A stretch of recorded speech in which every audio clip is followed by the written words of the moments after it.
Welcome to this bonus edition of Life's a Pitch TV. The team were proud to be part of a star-studded capacity crowd in the Sir Bobby Robson Suite recently at Portman Road for a magical night celebrating the careers of two of the club's greatest icons, George Burley and John Walk. And part one of this bonus episode of Life's a Pitch TV features George in conversation with friend of the show, Neil Prentice, the author of his recent book, All to Play For.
It's George Burley!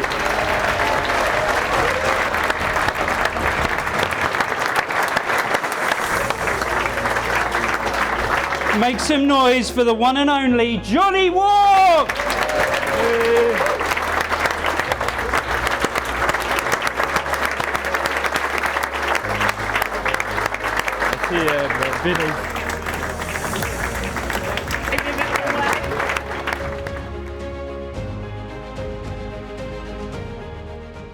When George was appointed Ipswich Town's 10th permanent manager in December 1994, he took over a team rooted to the bottom of the Premier League.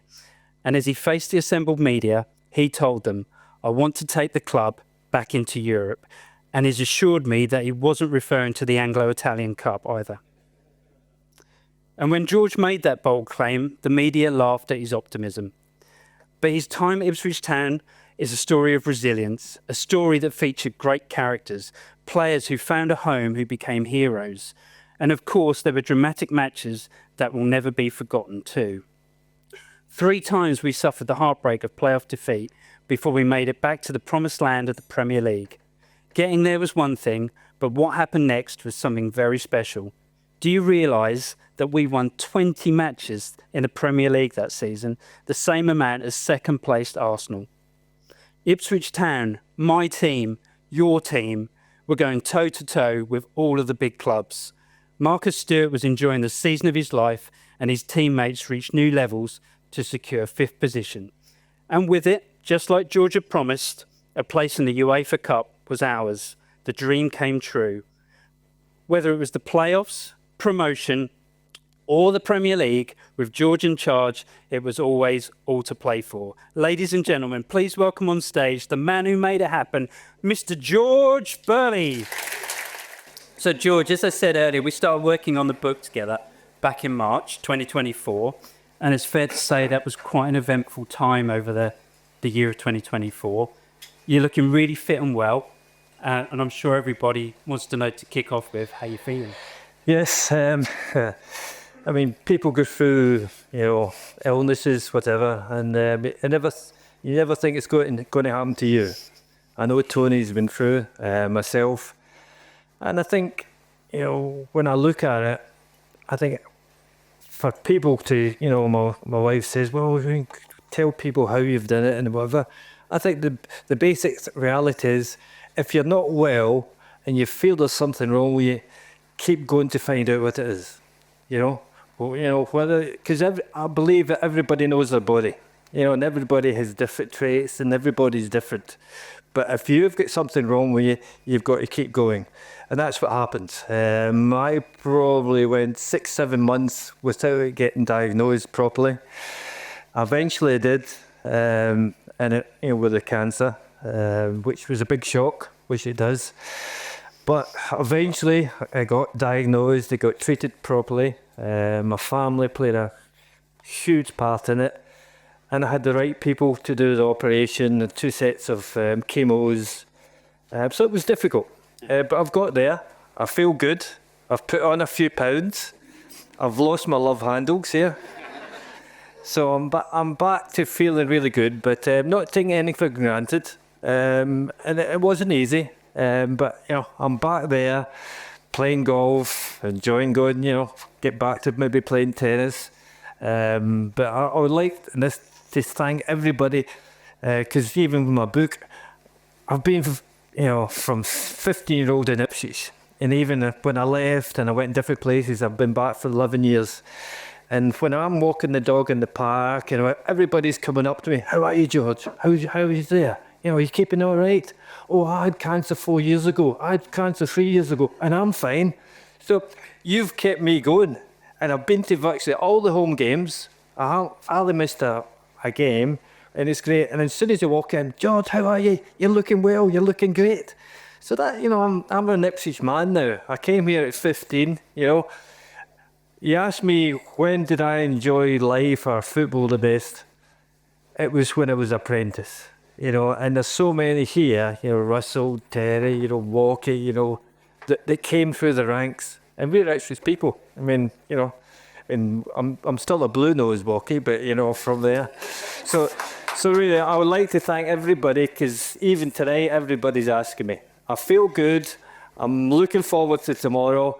And I was very lucky. But I advise anybody, and the same thing, make sure if you're not feeling right, Tony will tell you, get it tested. Well, it's great to see you looking so well, George.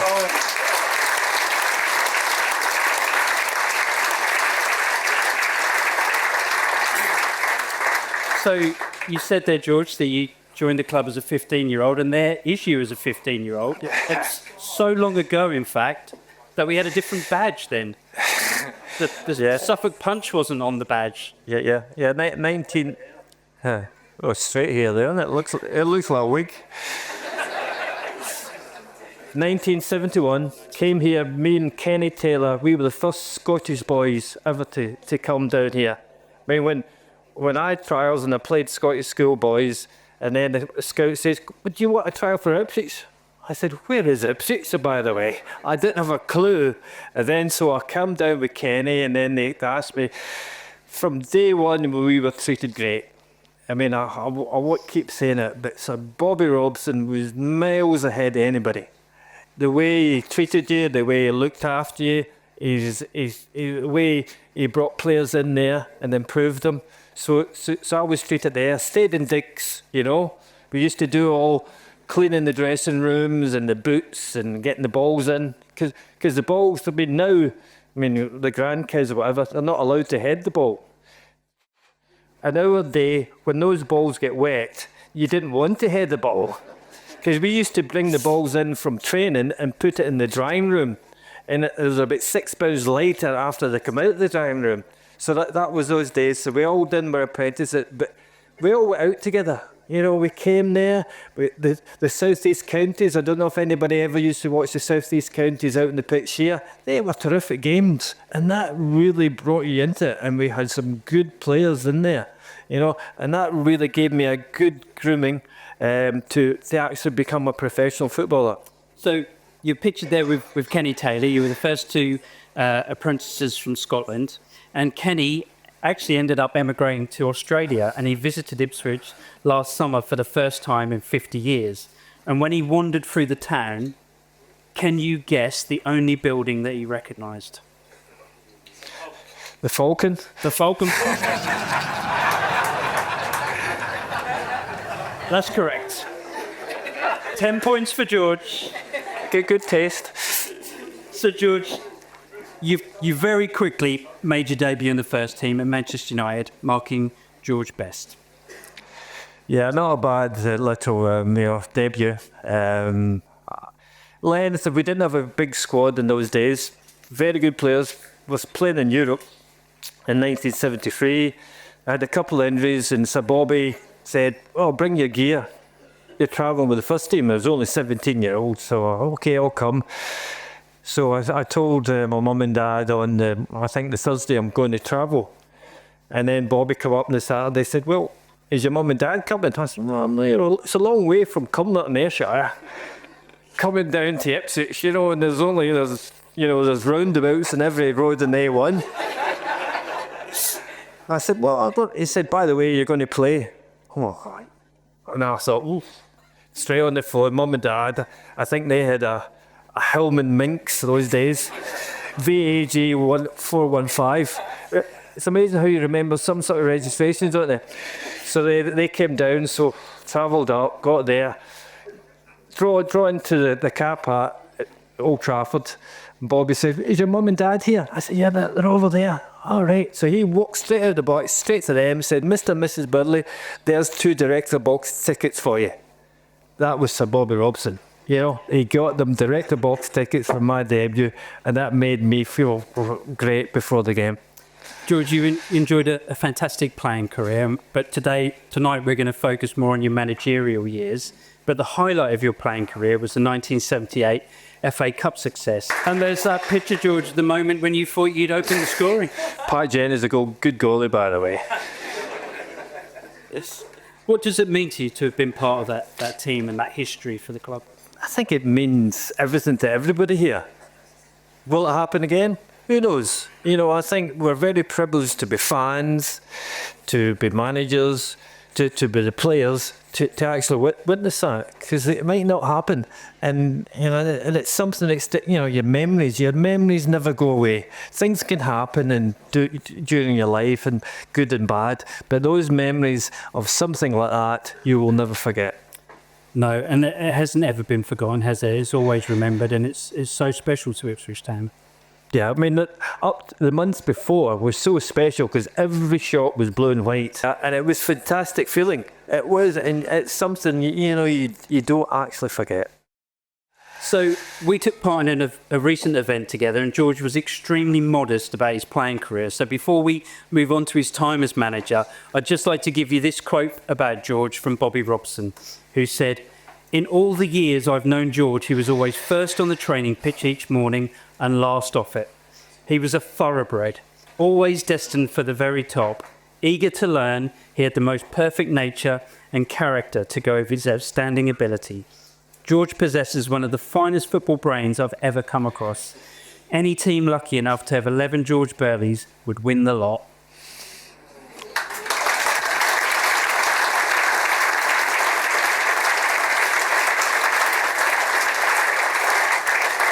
Right, okay, let's move on to the managerial side then, George. So I'm going to take you back to December 1994. You're up or down the A12 at Colchester, managing there, doing okay, when news breaks that John Lyle has resigned.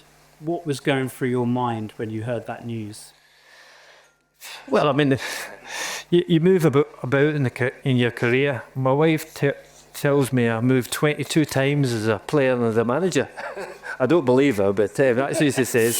So you're moving about, and something happens. You know that manager, and it was a big surprise, but you're always looking at your own club, and Ipswich was always in my mind. So naturally, when something comes up, and you are a manager, I think, well, have I got a chance for it, or haven't I got a chance? I'm only young, as far as, I'd been player manager at Ayr United. Ayr United's Ayrshire Coast. You probably didn't know Ayr. You know Ayr too, all right? Okay. And then I was player manager at Colchester. So I had a little bit of experience, and I knew the directors, and I knew John Kerr and a few others. And they asked me would be interested in taking the job. I said, of course I was. So it wasn't a hard decision if I was going to be offered it. I was enjoying my time at Colchester, but I was never going to turn down the Ipswich job. No. And it's reported they went down to a shortlist between you and Howard Kendall. So Howard was a very experienced manager who'd won the league championship twice. You must have really impressed the board in your interview. Do you remember what you said? No. Well, we'll move on then, shall we? No, I mean, at the end of the day, these days you need presentations. Probably Tony will tell me, and whatever. Oh, it's all presentations. It's all there on the board. Are you good on there? Are you good in that? I'm hopeless in that.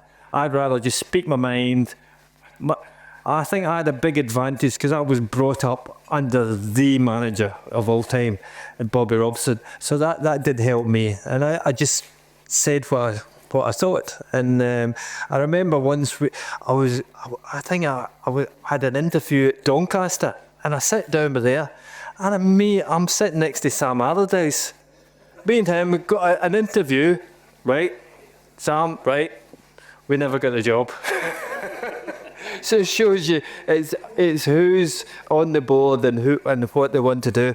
Maybe I was asking for too much money as well, but In terms of the Ipswich job, your passion for Ipswich must have shone through. yeah, that's a brought up, being at Ipswich, South East Counties, playing there under the best manager, great coaches, Cyril Lee, Bobby Ferguson, Charlie Woods. These are brilliant people, and we played the right way. And to get in there at 17, 72 to 82 in Europe. Who could believe Ipswich could do that? Who believe? So it's a club, who love the football. They support you thick and thin. I mean, I'm going to all the games. I mean, we've hardly won a game out there for a year, and the fans now are absolutely brilliant. So that hasn't changed. And football in Ipswich has always been the main thing. Well, unfortunately, things had to get a little bit worse before they got better, and we experienced what can only be described as a thrashing at Old Trafford. But I wanted to bring this up because I think that this was such a pivotal moment in your managerial career. How you responded to that defeat was crucial. Well, John told me he wasn't fit to start with, by the way, so you should have told me that before they started. But you still picked him. And Vino said he'd have gigs in his pocket, and that didn't happen either. But, hey, Man United could have beat anybody there. Maybe not 9, but they could have beat it there. But, as I say, they were chasing goals because of goal difference. But, by the end of the day, it was still only 3 points. But you were...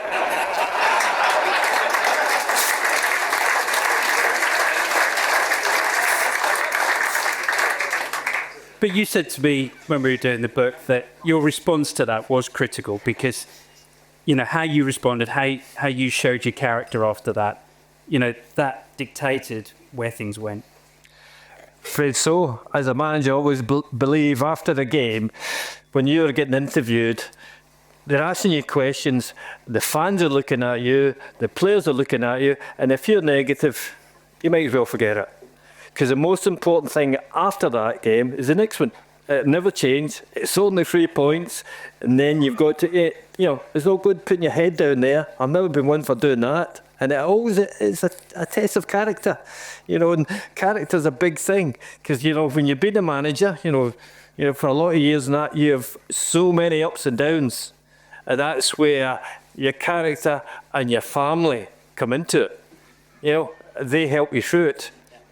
So we can talk about that later. But at the end of the day, hey, get on with it. No good sulking over it. You've got to be strong, and that's what we did. We rebuilt, and that told me we had to make changes. So maybe that forced it quicker than it would have done. So a big feature of your time at Ipswich was your relationship with the chairman, David Sheepshanks. So David didn't appoint you. You were appointed by Mr. Kerr, as you said, but he stepped down quite soon, and David took over just before your first full season started. Tell us about your relationship with David as a manager and chairman. Yeah, I think when I was brought up as a player in Ipswich, David was here as a supporter. So he had the Ipswich blood in him as such. So he knew a lot about the club and he knew on the board. So it was a case of working together because we both loved the club and we both are football people, So it wasn't hard, and because we knew where we were going. We knew we wanted to work on it. And David was very enthusiastic, outside the football, to get the schools more involved, to get the community more involved, because that's where you start from. I mean, one of the biggest things over the years at Ipswich, when we stopped the community programme, I hated that. People coming in to say, we're not doing it, Norwich are doing that now, they're taking the kids. That wasn't right. But now we're back to the basics now. Get the local kids, go to the schools, build things up. You can see how many families come to the games now. It's unbelievable. If you looked about 20 years ago, it was all men and that. Now you get the families and you can't get a ticket for the game, Ali, can you? Because it's a family sport. It's an Ipswich town sport. And that's where you're coming from. So I don't think there was a big change, because David did a lot of work with enthusiasm. He let me concentrate on the team, on the players, getting things right, and with that enthusiasm, it worked well together. Yeah, I mean, it always seemed, to us supporters, that the two of you were totally united and aligned with your vision for the club. Yeah, I think when you're a manager, you've got to have a good rapport with the chairman, with the board, with the secretary, with David Rose, who you had. David was quiet, but he knew everything. Because when you're doing contracts, you need people that know exactly what to do. So it was teamwork, and everybody behind the scenes. And people are not friendly when you come to the ground. You don't enjoy it, but you've got that, and that's something you've got to keep going for that support for the club and be friendly. And I think there's a feeling about the club which has never changed. Okay, there was a few years that we got a wee bit tricky there, I must admit, and I won't say when, but in the last 3 or 4 years, that support is back to where it was before. It sure is. So a key ingredient of the book is that it includes interviews with 20 of the players who played for Ipswich during your time as manager. So what has it been like reading about their experiences of being managed by you? Yeah, I've enjoyed working with them, and I think that showed out how they felt, because we had a great team spirit. And as you say in the book, there was a number of players who weren't playing regular. Like Tony was at Celtic, wasn't playing. With Jim Magilton, who was at Sheffield Wednesday, with Vino, at Wolves. So there was players there who had a point to prove, and they came there. And I think the philosophy I was brought up with Sir Bobby about enjoying football and doing things properly. In the training ground, it was done properly. You're passing. We were known throughout Europe as a good passing team in the 70s, and everybody, wants to see us play. And that's the way I was brought up, like Vino, that said we allowed Vino to go and play. And he actually scored a few goals for us, didn't you, Vino? He didn't score many before he came here, but I gave him a little bit with that left foot of his. So we gave them encouragement. And Jim Magilton, how good was Jim? From there. I remember Matt Holland at West Ham. Matty was there as a youngster. Did I score a goal for 25 yards? Yeah, everyone's a culture. And then True, Matt. Is it true? Yeah, but then I went and watched him at Bournemouth, and me and Charlie Woods were there. And the Bournemouth fans knew who I was watching, and they were all saying, "Burley, don't you be taking our captain?" Because Matt was only 23 and captain, and we said, right, we want him. So with a mix of players who maybe weren't in the team, and for me, bringing young players through was so important. It was so important, and that's why, for me, when I was a manager, wherever I went, I wanted to bring young players through. There was so many we did bring through. I don't want to mention them, because I'll miss somebody out. But there have been so many young players that came through here. Yeah, it was that balance of bringing young players through and spotting these players like Vino and Tony and Jim and Matt and David Johnson and Marcus Stewart. Fantastic signings. And you did it all without a data dashboard, didn't you, George? Yeah, we knew that the way the club was run, we didn't have a wealthy owner who was going to pump money in it. I think these days that every club has. And I think if you're going to be successful, you need a wealthy owner. Lucky enough, we've got one at the moment now, which is great. But going back then, there wasn't that many. So you had to, if you sold a player, you brought one in, maybe in less money. Depends what the wage bill. So it was a balancing act. And we lost a lot of good players, but that was the way we had to do it. And then we worked it out, like that Kieran Dyer went away and Marcus Stewart come in. So it was a fine balancing act. And sometimes when players have got something to prove, it's better because they're hungry to do well. I think one of the things that really stood out to me talking to the former players was that, without exception, they were all so clear about what you expected from them on the pitch. Now, they went at every game knowing exactly what you expected them to deliver. Well, I think when you look at players, there's not any set formation. There's not a right formation or a wrong one. What you're trying to do, is Bobby Robson says, put round pegs and round holes. Square pegs and square. So you're trying to bring the best out of people. We used to play free at the back. Morgan was a great organiser, but his legs maybe had gone a wee bit. Are they still there, Tony? But hey, you need somebody to organise your team on the pitch, and off the pitch as well. Because even if Tony was here, we used to get Tony to work with the defenders after training. Right, Tony, you take 3 or 4 defenders, go and work at them. So you're trying to get the best out of people, So you're getting a balance. You get Matty will run up and down. Jim will get on the ball and chip at everybody to get the ball off them. So you're getting a balance working together, and that's what I tried to do. And I remember we beat Everton, was it 3-1 away from home in the Premiership, and Walter Smith was there. And when Walter changed his system, I did. And then I kept doing it, because I had a group of players who could change it very quick. And Walter, after the game, said, by the way, you're a nightmare, because every time I changed it, you changed it.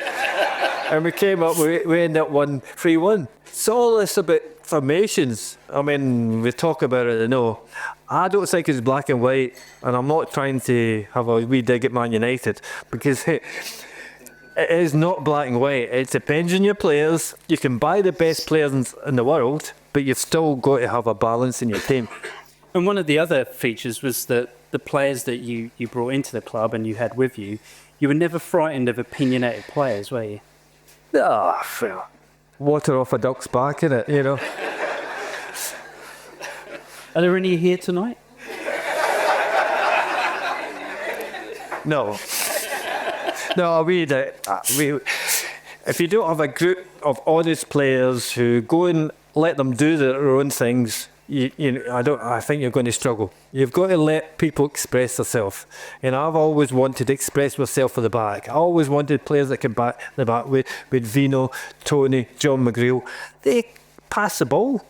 Pass the ball. I used to shout at Herman and Ryson, pass the ball, but still run with it.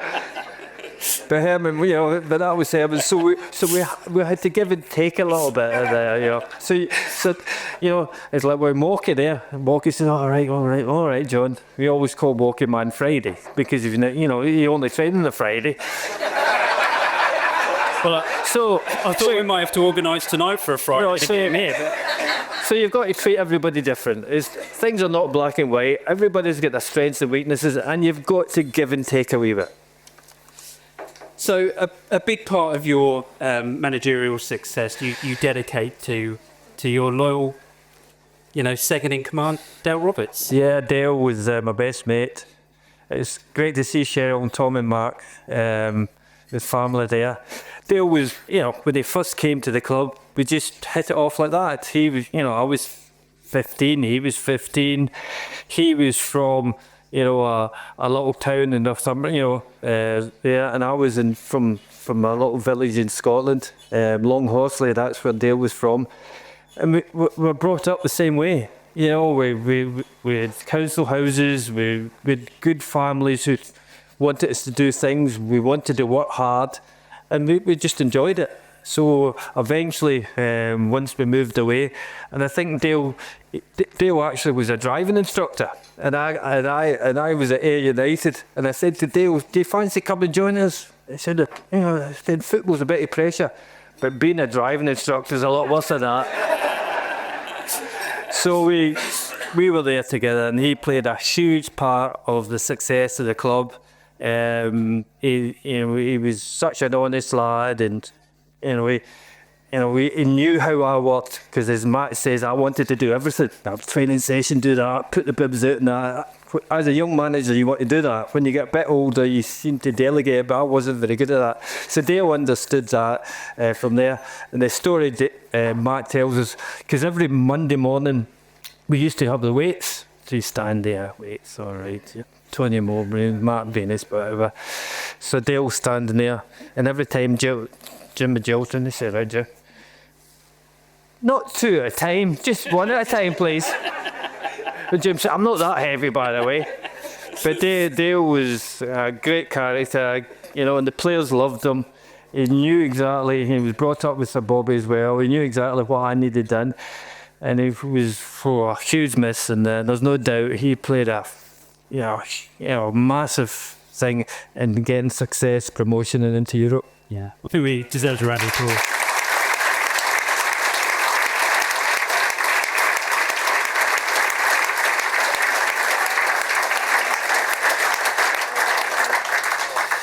So, as I said earlier in my introduction, I think your time as Ipswich manager was really summarised as one of resilience, because we kept getting in the playoffs and we kept losing the bloody matches, didn't we? See, I don't feel it that way. I don't feel that way at all. We're winning games. We're up the top of the league. We're right up there. We were selling players. We're bringing new players in. I didn't feel that way. Of course you want an end product. Of course you want promotion. But I had a good set of players who were giving me everything. We were playing good football. We had that belief that one day we'd get there, which wasn't easy when you're selling Mauricio Tariko with players like that. But, and the fans stuck with us, and the fans, I mean, we've got the best fans in the world, by the way. We've got a really, what we've done over up and down there. So, yeah, I never felt that way, but it was hard for them. They gave us faith in me, the board kept faith in me, and we eventually got there. And when we did get to Wembley, we had to go through probably the greatest match that Portman Road has ever seen. There were 8 goals, 3 penalties, plus 2 red and 7 yellow cards, all for Bolton. Was it the most dramatic match you were ever involved with? By the way, they were all sending offs as well. No, I mean, I don't know if anybody was at the game. I mean, it was unbelievable, wasn't it? And extra time, all the goals, and Jim and Jilton, and it's one of those games that sticks in your memory. You never forget it, and that will probably never happen again. But you never forget that game. And I think what happened next, obviously, we won that game. There was such euphoria having finally won a playoff semi-final. Find ourselves at Wembley, then we've got to navigate the final. So you were usually quite restrained on the touchline, but that day we saw your emotions really come out, didn't we? Well, it was a big day, wasn't it? It's fair enough. Yeah. And David Johnson tells the story. There was the one and only time you joined the team at the back of the bus for a beer on the way home. No, you're lying. That was when he was a player, John. Oh, so right. Yeah. And that you broke a table in the celebrations. Now, would you care to comment on that? I can't remember that one. Table 4, anyone? Anyone remember that table 4? No, I see what I think. John, I have a clue. So, promotion sent us up to the Premier League, and we were up there with the big guns. That 5th place finish resulted in you winning the League Managers Association and the Premier League Manager of the Year awards, and we have got the trophy here. It's difficult for some of you to see, but come and have a look at it during the interval. I mean, that is some honour to have won that. Only 13 managers have won that award. How does that feel? Yeah, I mean, I think like anything, you want to try to get the top of your trade, and doing that, it was top of my trade. But I mean, it's just an award. Who's done it? Always the players. End of the day, as a manager, you're only as good as your players, and the performance they put on in that year to finish 5th, and some of those away performances at Southampton when we won, and with Leeds United and Everton, Anfield. I mean, I played in a great team, didn't we, Walkie? But we never won at Anfield. So for us to win at Anfield during my time, 2 years, Marcus's goal and Adam Tanner scored at Anfield as well. So that was unbelievable. But that year, we played out our skins. We played absolutely brilliant, you know, and we were third for a long time and then finished fifth. But it was a phenomenal achievement. Yeah, like I said earlier, we won 20 Premier League games, and the only team that won more were Manchester United that season, who won the league. Yeah. It's unbelievable. Yeah, I mean, when you get promoted, you don't know how your team's going to do. So we started off and we had Man United and Arsenal down here fairly early in the season, and we performed well, and I think that gave the team confidence, and we went strength to strength. And we weren't a team who sat back and defended.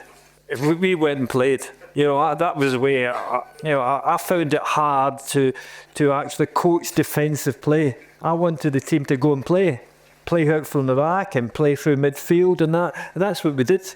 And in that occasion, that season, it all worked well and put on some great performances. Yeah, it was fantastic. But unfortunately, it didn't last as long as we all hoped, and we did suffer relegation the next season, which must have been incredibly tough to take. Of course it is. You want to be, succeed. And you don't want to fail. And we failed the second season. If we would have finished third bottom the first season, nobody would have said a word. But finishing fifth, you're looking to try and finish fifth again, and we didn't achieve that. The recruitment wasn't great. We lost a few players. Richard Wright was, with Richard, he played every game under me, and he was a huge miss because he had stability there, and we tried a couple of keepers, and it wasn't right, and some of the players didn't, so that wasn't great. But you can look at a lot of things. I know Vina was saying about the stand. He was out in the pitch and the atmosphere wasn't there because there was no stand. You're playing in a Thursday and a Sunday, To play in the Premiership for a club like Ipswich, you got to be focused from every week, But when you add another game into that circumstance with a squad of players that don't have your Man United as that, is very difficult. So there was, you could make excuses, but we didn't collect enough. We finished third bottom, lost in the last game against Liverpool, got hammered the last game against Liverpool, and didn't make it. So the recruitment wasn't right, but there wasn't there, and the players who actually finished fifth played the best football ever done in their lives, and to keep that going twice a week was very difficult. Let's get things back on a positive, because qualification for Europe gave us some great nights and some great trips away. And this one in particular, beating Inter Milan at home and maintaining our proud unbeaten home record. You'd obviously been a part of Bobby Robson's team in Europe and been part of building up that proud record. Did you feel an added pressure to maintain that? Yeah, well, I think when you qualify for Europe, you think, whoa, you're up for it. You want to win games. The atmosphere is great. You want to put the best performances on. Again, you don't know how well you're going to do, but Ipswich been the only team in Britain that's never lost at home, so we kept that going, even from the Sir Bobby Robson era. So that's fantastic. So we had some great, winning in Moscow and Helsingborg were some great games. We're still in Europe when I left as well. So it's a great feeling, and I think the fans who travelled to these games in Europe really enjoyed it. They certainly did. And I think it's just worth reiterating our European home record, because it's played 31, won 25, drawn 6, lost none, goals scored 84, and goals conceded 14. That's unbelievable.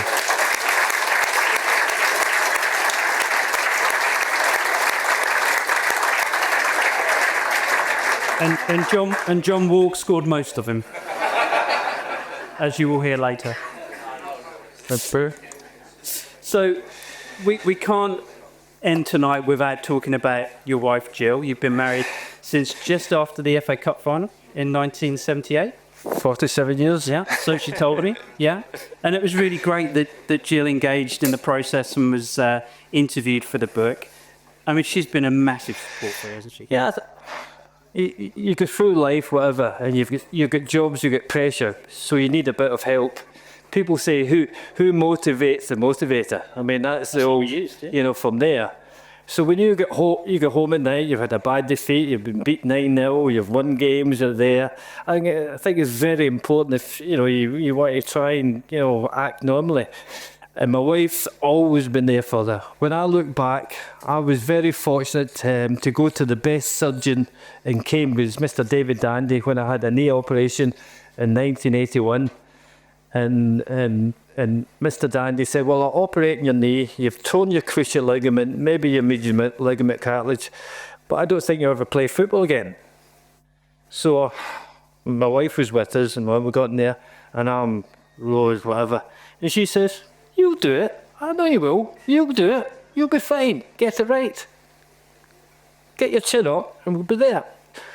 She motivated me, but she motivated. And I got back. I was at the World Cup. Didn't play much for Scotland anyway. But it didn't. Within 7-8 months, I played again there. So that showed you, and my illness, So I wasn't getting maybe the right treatment. And my daughter and my wife said, we're going to find you the right treatment. So they saved my life, really. The specialists did, but they saved my life. That's for sure.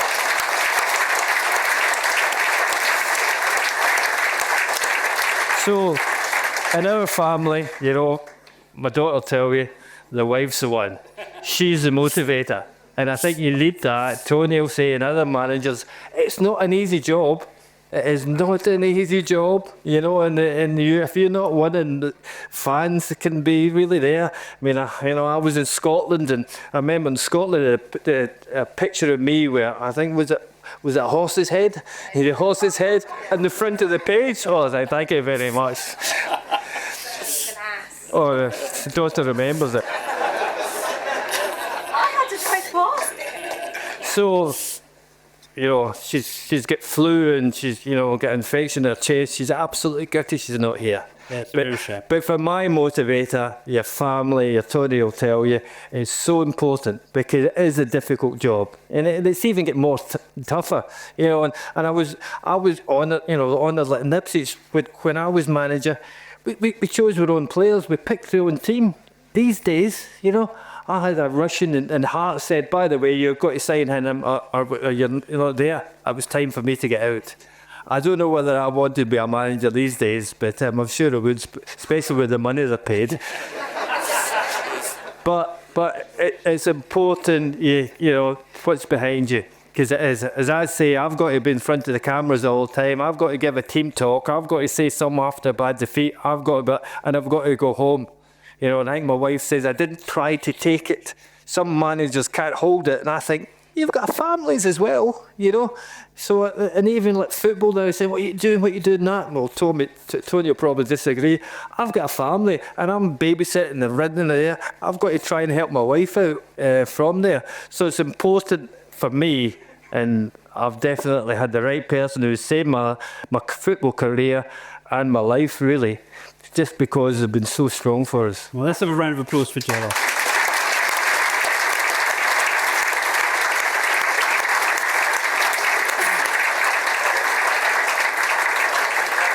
So, leading us into the second half, here's you and Walkie and a famous Scottish comedian. The big on that great programme cover from 1980. So, George, when I spoke to you for Walkie's book, you described him as world-class, as the club's greatest ever player. So what makes him the standout player in our history? That was amongst different things as well, wasn't it? Yes, it was.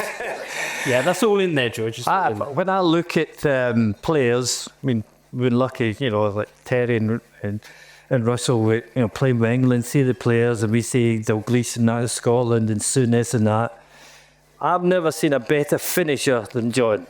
And I'm not kidding here, John, by the way. I've never seen a better finisher, whether it's a side foot, it's a header, it's a volley, and it seemed to come natural for him. And I remember when he came to the club, I think he played centre-half then, Flair, and he was always the one with it, getting the ball down, the composure. So he's got that knowledge of being composed at the right time, and his record, where you'll talk about the book, is phenomenal. So as far as a player's concerned, and Ipswich, I feel Ipswich got the best out of him. You know, he scored a lot of goals for Liverpool, but he was a better player at Ipswich, and he was a top man. Not a better finisher I've ever seen in my life. Oh, brilliant.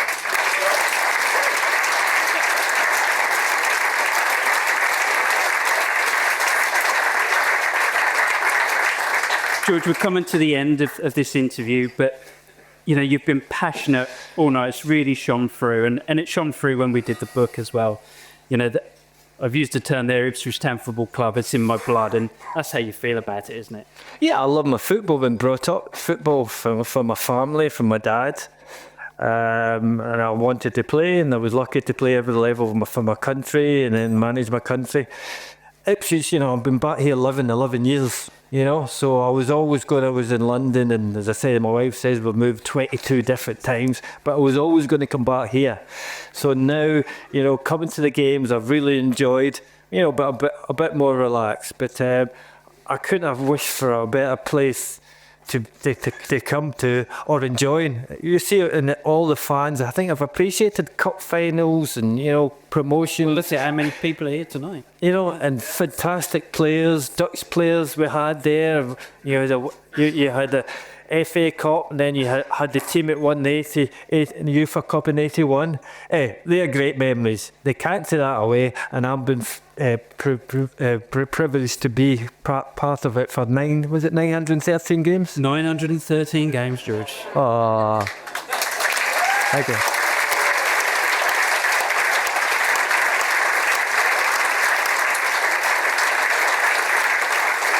Now, for a final word on George, who better to comment on a former Ipswich Town manager than the lady who worked for 9 of them during her amazing 70-year career? Of course, I'm referring to the head of the Ipswich Town family, Pat Godbold.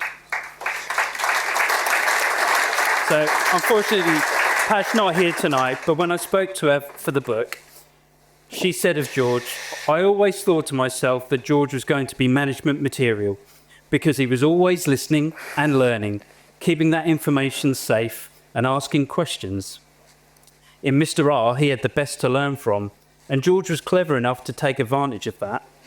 What an achievement it is that George has been involved in more games than anybody else in the club's history. Football changes, and he was at a different time to Sir Alf and Mr. R, but I think his achievements rate right up there as some of the best. And just like both of them, he had that something about him that you need as a manager. He was fantastic on and off the pitch, and he never, ever let us down.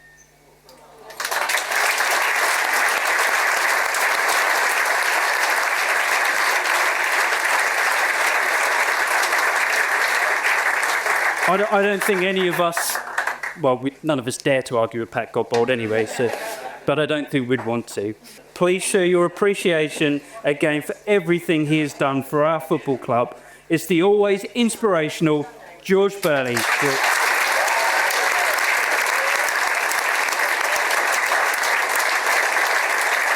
Thank you.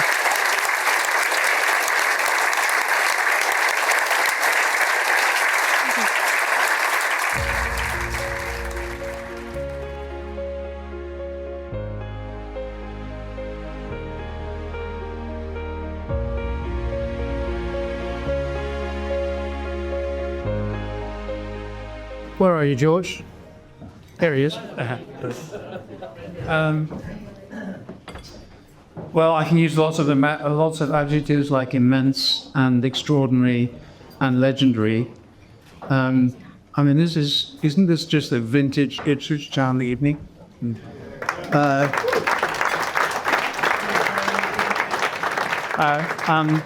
Just before I answer Neil's question, I'd just like to applaud Neil, because this has been most extremely...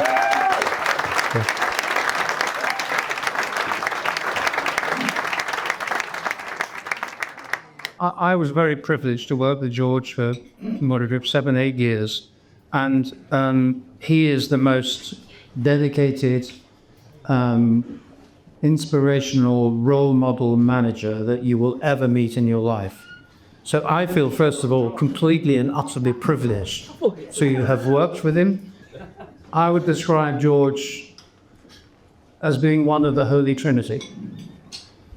We were very lucky. We had Sir Alf Ramsey, we had Sir Bobby Robson, and we've had George Burley.